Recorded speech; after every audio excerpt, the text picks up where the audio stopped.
students, and welcome to the Science Laboratory. Today, we're going to be talking about lab safety. This background is what you will see tomorrow in your presentation, and we'll go through all the individual ideas of lab safety in today's video. So, number one, I am wearing a lab coat. It is very important that you remember there is lab safety equipment that you're required to know what it is by name and what it does to help you. Another thing you'll notice, I have my hair up in a ponytail. If you have long hair, it is required that it is out of your face and out of the splash zone. So the idea behind protective equipment is to protect your body from any dangerous chemicals or guts of an animal that we're dissecting. Anything can fly off and it can be harmful to your skin and hair and just overall health. So everything we want very out of the way. So yes, if you have your hair back, it should also be all the way back, tied against the back of your head to make sure that it's not in front of your body and you're not getting stuff on it. So there's several safety procedures to think of when we think of going to a science lab. Now, I know this year is a little different and we're not really in the science lab in person doing experiments, but I want you to treat this as we are scientists. We're going to be conducting experiments. We're going to be learning science through experimental methods. So even if you're not in a classroom that looks like this, you are still going to be in science. You are still going to experiment. You are still going to analyze. That means we need to know the proper lab safety. Even if you're doing these demonstrations at home, all the lab safety rules don't apply to every single lab. So for example, we're talking about fire in some instances, and there's many labs that do not require fire. So you don't have to worry about that in those occasions. Labs that are going to be simulations on the computer. So of course, you wouldn't need a lab coat for that. So don't worry, you don't have to go and buy a lab coat right now. That is not an issue. I just have to teach you when it's necessary and when it's applicable and what its use is so that when we do go back and you do have experiments, you know the proper procedures, all right? Remember, this information you will be tested on tomorrow. So try your best to pay attention. If you'd like to take notes as we move along, that is highly encouraged. So without further ado, let's get on to it. Science lab safety. Science, we want to promote research, communication, and curiosity. And these are three stepping stones that I will always try to utilize with you, even if we're virtual. We're going to be doing research, we're going to communicate about the newest science developments, and I'm going to foster that curiosity of why things happen and to figure out what is going on around us. But you have to remember safety first. When we are exploring science content, we have to make sure we're keeping ourselves safe. One of the things that's happening right now is the coronavirus outbreak, the COVID-19 specifically coronavirus. There's many different coronaviruses. This one is particularly named COVID-19 because it was discovered in 2019. So there are many safety measures that have been put in place to try and contain the virus as much as possible and to prevent the spread of disease. So in the lab, we have to put in these safety practices to make sure that you are safe, that you are not getting contaminated by any chemicals we're using, that you are not melting your face off, right? We need to make sure you are being safe. We're going to go through a quick science lab virtual tour where I teach you about the different tools that we might utilize in a science lab, fire safety and emergency protocols, safety equipment, and proper use of this science equipment. And there's going to be a bit on proper lab behavior because yes, we'll know how to use all these tools, but if you're behaving inappropriately in the lab, that can also be an issue that puts others in harm as well as yourself. So the science lab virtual tour. Again, this is my background. You can see that. But there's many tools in the science lab that you may not be familiar with. So let's get started with some of these names. Right here, these test tubes are something that's very common in our lab.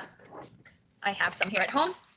And if you've been looking at my Instagram, you'll know that we did some experiments with this over the summer. So test tubes are basically a cylinder with markings on it. It has one open end. Usually we use corks to cover them. Not all of them have eyes on them, but you know, I like creepy stuff. So test tubes, that's what they look like. They are used to measure different liquids or to separate different concentrations of liquids. So if you are handling liquids, you're handling test tubes if it's a small amount. So right here, you'll notice that there are several different sizes and shapes of tools being used to contain liquids. Another one is this triangle shaped one, looks like a cone. This is called a flask. Same idea, you're measuring volume of liquids. That's the measurement you have on here, milliliters. This is another thing that's very similar to the graduated cylinder, to the test tube. This is called the graduated cylinder. Again, it has those markings, but those are much more detailed. If you notice on a test tube, there's not that many lines. on the graduated cylinder, they're very small increments, so it's a much more precise measurement of liquids, and it has a peak at the end of the tube to make it easier to pour these things out. Another one, which I also need to have here, I have a lot of science things at home, is the beaker. So beakers are a similar idea. It's not as detailed with the markings as a graduated cylinder, and it's usually for higher volumes of liquid. These can usually contain more. This is a very small beaker I use for my dry erase markers, but there are definitely larger beakers that are good for containing that. And again, it has that little shape that makes it easy to pour liquids into things like test tubes, because you'll notice these don't normally have that spout, is that what it's called, to be able to pour simply. Tools we use to measure the triple beam balance. This is used to measure mass. If you recall, if you're in biology, you recall physics portion of our bridge program, you'll know that this is what we use to measure mass and the difference between mass and weight. If you are in my science class, that will be our first topic this year, talking about mass, volume, density. So we'll cover the difference between mass and weight. But triple beam balances are how we measure mass, how much stuff is making something up. This is a spring scale. These are used to normally measure newtons, which is a force. So these are more for weight, and we'll go into detail of what weight is in science class. If you're in biology, we've gone over this already, so you should be familiar with the unit of newtons.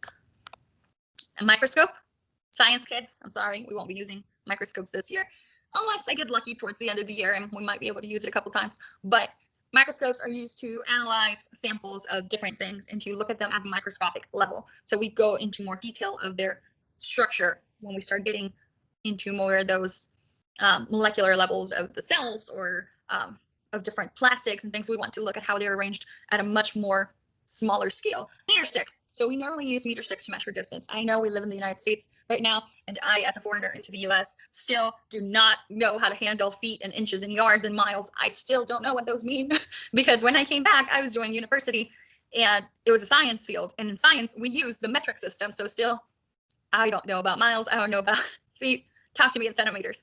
That makes more sense to me. And we'll talk about centimeters in science this year. Don't worry about that. It's just a different unit. And it's a much simpler unit. It goes by tenths. So 1 meter has 100 centimeters. Centi means 100. Has 1,000 millimeters. Milli means 1,000. It's by tenths that your units increase. So it's a very simple thing. It's just like a ruler. We're just using the centimeter side instead of the meter, instead of the inches side. But a meter stick, think of it like a yardstick. It's those large rulers, right, that you sometimes see the teachers use. Thermometers, there's many different kinds of thermometers. You know, there's the mercury thermometers that used to exist. We basically have not made those in a long time because mercury is not that good for you. It's actually quite bad to the touch. It can do a lot of harm. And so when thermometers used to break, people would start getting reactions from the mercury on their skin, and it's not great. So now we've changed the liquid in there to be something else that is a little safer. And so a lot of thermometers will look like this as well. There's like a paper and the little tube in the middle. Those are a little safer to use. It's more plastic than the glass ones. It helps out with making sure that it's less breakable. And then we have these that you may have come across more, especially now during the quarantine times, to go into different shops. They'll take your temperature before you go in. They're usually using this infrared thermometer, which is just shooting an infrared and measuring the temperature based on infrared readings. It's a different type of thermometer. It's not doing anything to you. It's not shooting a laser through your head. It's a different thing, okay? It's fine. It won't hurt you in any way. It's just measuring your body temperature. Stopwatches, there's many different kinds. In the classroom, we have a lot of these that we would use to measure time. You also have your phones that have stopwatches on them, and on these Chromebooks or any computer, if you go to Google and type in stopwatch, you'll be able to get one, or timers as well on the Google website. Science journals. In science, we love our journals. Or some of my journals. These are my journals for this year.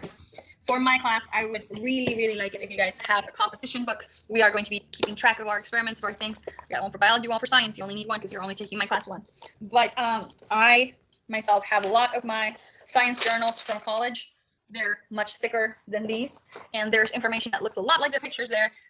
I want you to be able to notice what you would see in a scientific journal. When you are doing experiments, when you are learning science, you are getting information from daily observations, from simulations, from actual experiments, and you have things like diagrams, and you have things like notes and formulas and graphs. And so that kind of stuff is what we would write in our journals. it is important for me to have you keep a journal because it's a base of reference where you can go back and see, well, what happened when we did this experiment? Do you remember what we did when we added the blue liquid? Okay, so let's check how much blue liquid we added and what the reaction was, right? So it's very important for you to keep a record of what you've been doing so that you can refer back to it and you don't have to do the experiment again. Moving on to fire safety and emergency protocols. Anything that happens in the lab, step number one is tell the teacher. You start seeing a small little spark of fire, immediately call me over. You're like, Masato, this looks like it's the start of a fire. Please come over and I'll take care of it. You yourself are not okay to put it out. I need to know what's happening, okay? Fire blanket is located in the back of the classroom in a red plastic covering. I'll show you a picture of the fire blanket in just a minute. The fire extinguisher is usually located by the door. My classroom has 2 doors. It's closer to the exit door. In the computer lab, there should be one of these in each classroom. So the computer lab is just the one across from us, so it would be the closest place if ours were not functioning. Our classroom has a fire extinguisher. However, I do not expect you to be using the fire extinguisher. If there were to be an emergency so big where I cannot reach the fire extinguisher and I ask one of you to do it, this is what happens when you need to use the fire extinguisher. Remember the word pass. Pull the pin. So there's a safety pin that you remove from the fire extinguisher. You aim it to the base of the fire from about 5 to 6 feet away from the fire. So you're aiming towards the bottom where the fire base is, where it starts, right? And then you squeeze the handle and sweep the hose back and forth throughout the fire to make sure you're putting it off across the whole length of the fire. Okay?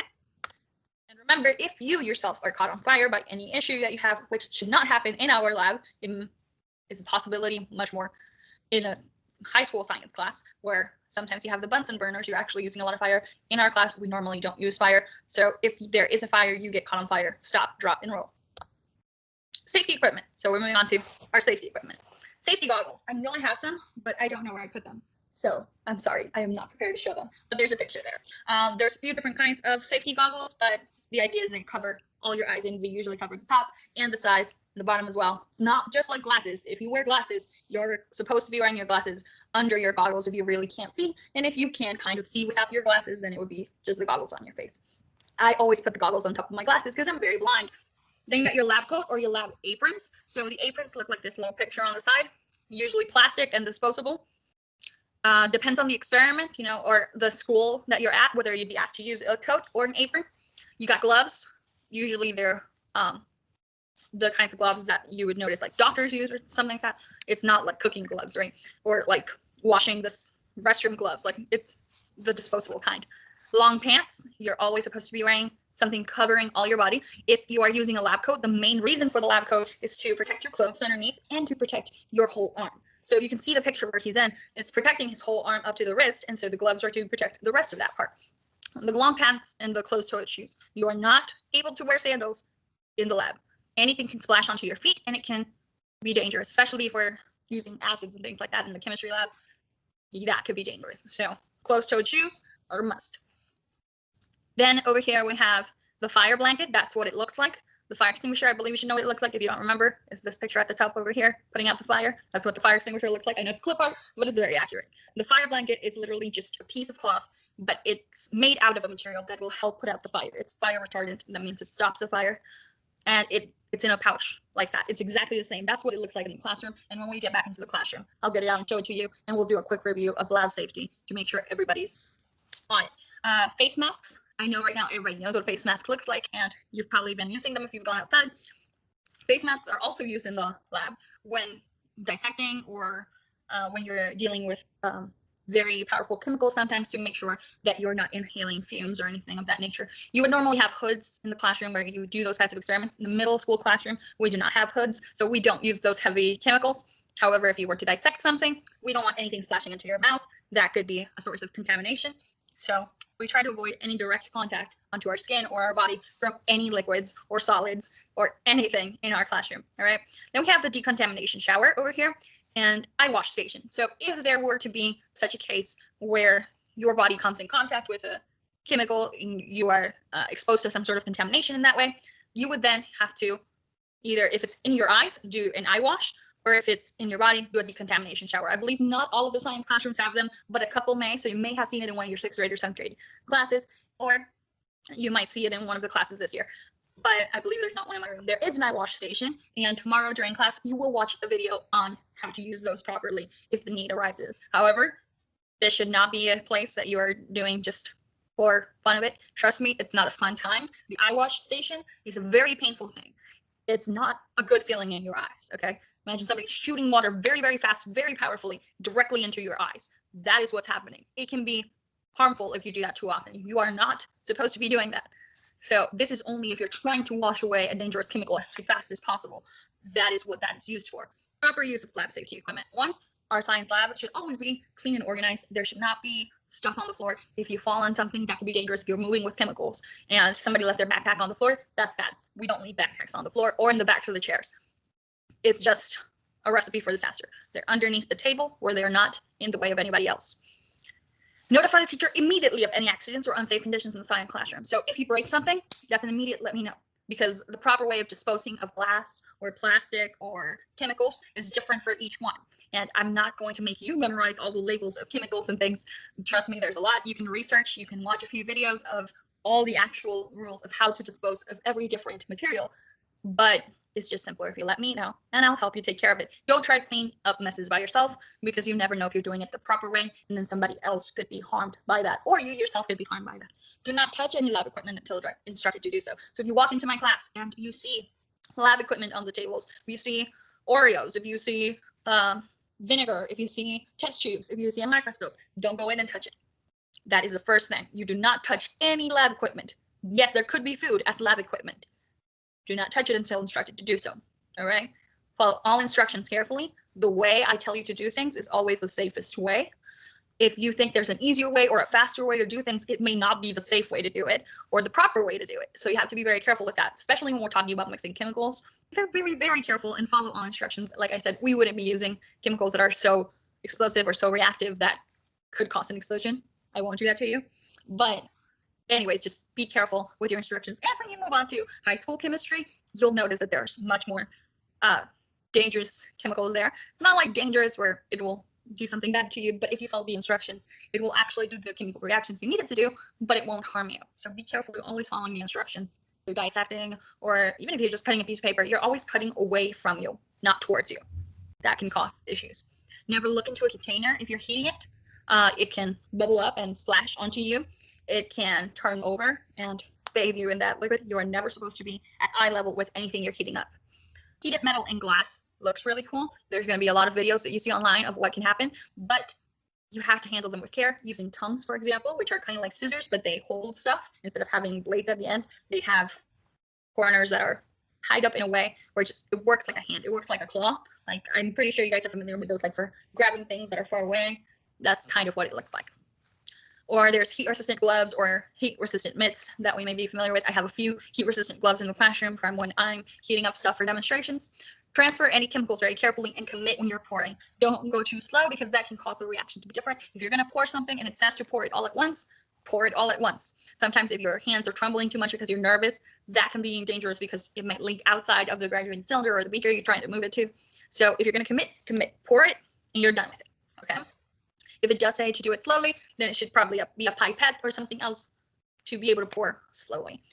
If there is any requirement like that for lab, I would definitely demonstrate it before you have to do it. So remember, just follow the instructions of your teacher. For lab safety to be possible, everybody needs to be responsible. Not just one or two people, but everybody has to know these rules. Everybody has to abide by them so we can actually do the fun experiments.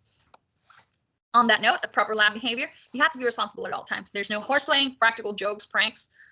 That's not the place for it, okay? We can have fun and mix jokes outside of the lab. When you're in the lab, you're in the scientific mind. We're going to find out responses to different things. We're not there to play around. Food, drink, gum, not allowed. That's just simple. It can get contaminated just by being close to certain things. There's certain chemicals that can cause your food to go bad. There's certain chemicals that should not be mixed with water. So just to make sure nothing is getting harmed, any food, drink, or gum, make sure it's inside a lunchbox or your backpack under the table, far away from the lab stuff. Wash your hands with soap and water after any experiments. You should be very familiar with proper hand washing now. You'd be surprised how many people did not know how to wash their hands before this pandemic, but make sure you're always washing your hands with soap and water before and after experiments. So you're not contaminating the chemicals you're using and you're not contaminating yourself from the chemicals you used. Do not consume any lab materials. Like I said, sometimes we'll have Oreos in the class. They're not to be eaten. Some of those like foods and candy for lab materials have been stored in the lab for a really long time and they still function for the simulations we're doing or the modeling we're doing, but it's past the expiration date. It's not food you should be eating, okay? Or if it is within the expiration time, people have touched it, there may be chemicals on it. We are not eating anything in the lab, okay? Tie back your hair in loose clothes. You are not going to be okay with like big chains and stuff dangling around. There's certain chemicals that are reactive to gold and silver and different platings. So all stuff that can be loose and fall into something. If you have a sleeve that's like a bat sleeve, I have a lot of those, you cannot wear that in the lab, or it has to be inside something like a lab coat where it won't dip into anything else. Never leave a heat source unattended. That one. So at the bottom, you'll notice that is a hot plate. That's usually what we use to heat up liquids in the classroom or solids or whatever we need to heat up. These heat plates are helpful because we're no longer dealing with fire, but still it's heating up at a very high temperature. The liquids can topple over like I mentioned earlier, so be careful that you're always paying attention to everything going on in your lab station, especially when heating liquids. Chemicals carefully, commit when pouring, or we did that one. Never use electricity around water. That is the number one thing that you should already know by common sense, but you'd be surprised how many people don't know. Electricity and water are not a good combination. That is recipe for electrocution, and that's not a fun time. So overall, just be safe and follow instructions and you will be fine, okay? Don't worry, right now we're virtual. I know it may seem weird to be looking at lab safety if you're gonna be at home, but I may ask you to do some demonstrations and I may do some demonstrations myself. So I want you to take note, and if I ever do a demonstration and I'm not following proper lab procedures, let me know and I'll make sure that I fix that, okay? And I believe that is it for this video. So go ahead and answer the questions below if you are in the forms from the link in the hub, and if you are not, go back to that and click on it, and then you can answer the questions below and submit your response window as the assignment. So make sure you have all of that done, and I'll see you tomorrow in class. Bye.